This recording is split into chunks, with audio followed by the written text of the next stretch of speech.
Halo guys, kembali lagi bersama saya Teddy Sterman alias Teddy banget. Nah, kali ini saya akan baca sebuah berita.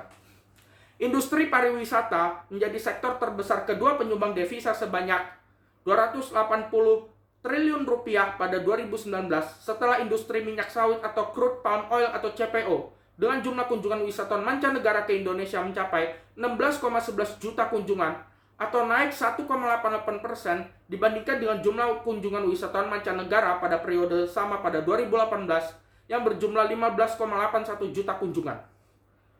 Perolehan devisa dari industri pariwisata memberikan dampak ekonomi yang besar. Sebab industri pariwisata menggandeng beragam bisnis, mulai dari transportasi, resort, hotel, restoran, hingga UMKM.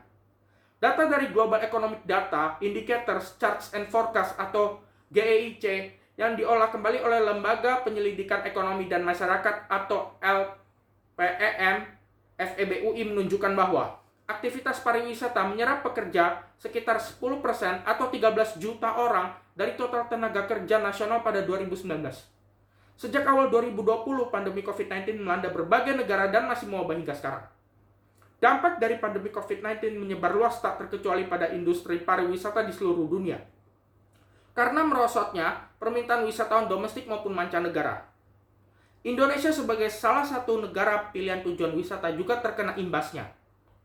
Akibat pandemi ini, pendapatan negara dari pariwisata juga terjun bebas. Penurunan pariwisata juga disebabkan karena adanya pemberlakuan berbagai pembatasan perjalanan oleh banyak negara dalam upaya mencegah penyebaran COVID-19. Dampaknya, devisa negara, pendapatan asli daerah atau PAD, serta pendapatan masyarakat yang menggantungkan hidupnya pada pariwisata terpukul hebat. Berdasarkan data Badan Pusat Statistik atau BPS Januari sampai Mei 2020, tercatat perjalanan wisatawan mancanegara turun 53,36% dibanding periode sama pada 2019. Sementara Bank Indonesia mengeluarkan data bahwa penurunan wisatawan berdampak pada turunnya devisa hingga 97%.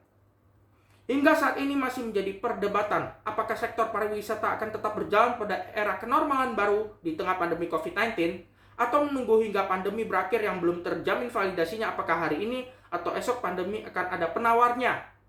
Namun, dibukanya kembali objek wisata pada era kenormalan baru di beberapa daerah diharapkan diikuti bangkitnya optimisme roda perekonomian kembali berputar. Bangkitnya kembali pariwisata pada era kenormalan baru ini dianggap waktu yang paling tepat karena ekonomi, pariwisata, dan kesehatan saat pandemi adalah dua sisi yang tak dapat dipisahkan. Masyarakat harus sehat untuk bisa menjalankan fungsi sosial dan ekonominya. Begitu juga ekonomi harus bisa mengangkat kesejahteraan masyarakat dengan kesehatan adalah salah satu komponen penting. Dibukanya kembali industri pariwisata saat pandemi berarti harus menjalankan protokol kesehatan berbasis CHSE atau Cleanliness, Healthy, Safety, and Environmental Sustainability dengan benar dan disiplin sesuai standar operasional prosedur atau SOP yang berlaku, khususnya bagi para pelaku dan konsumen di sektor pariwisata dan ekonomi kreatif.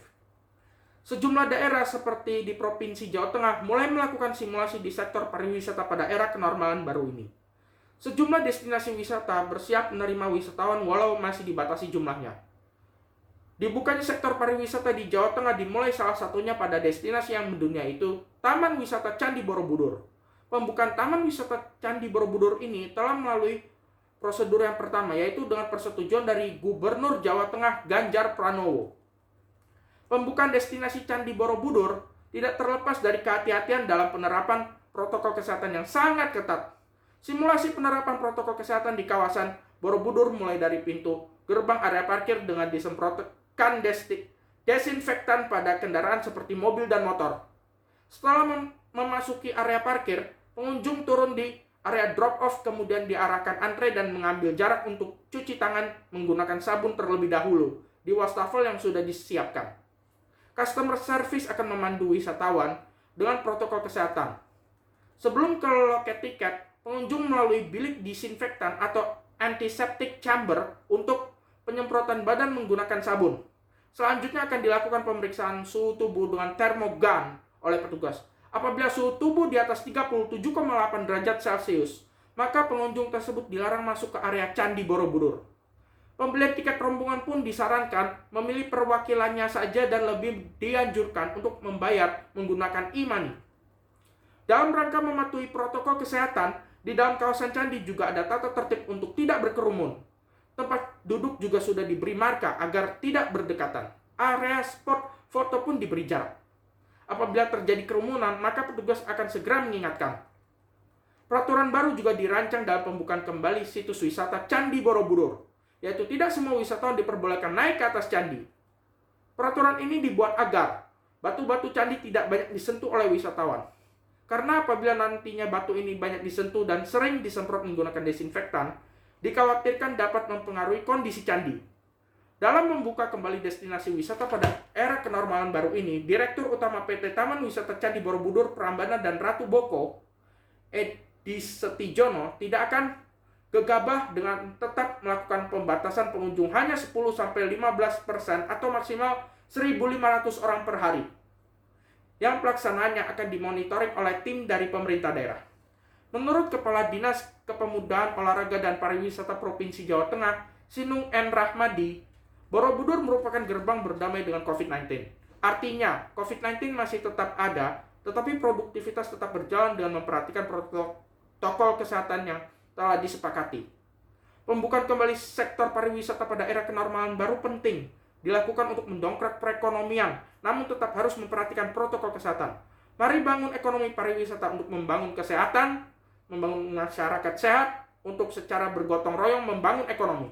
Sekian informasi dari saya. Jangan lupa untuk like, comment, share, dan subscribe channel YouTube saya. Terima kasih.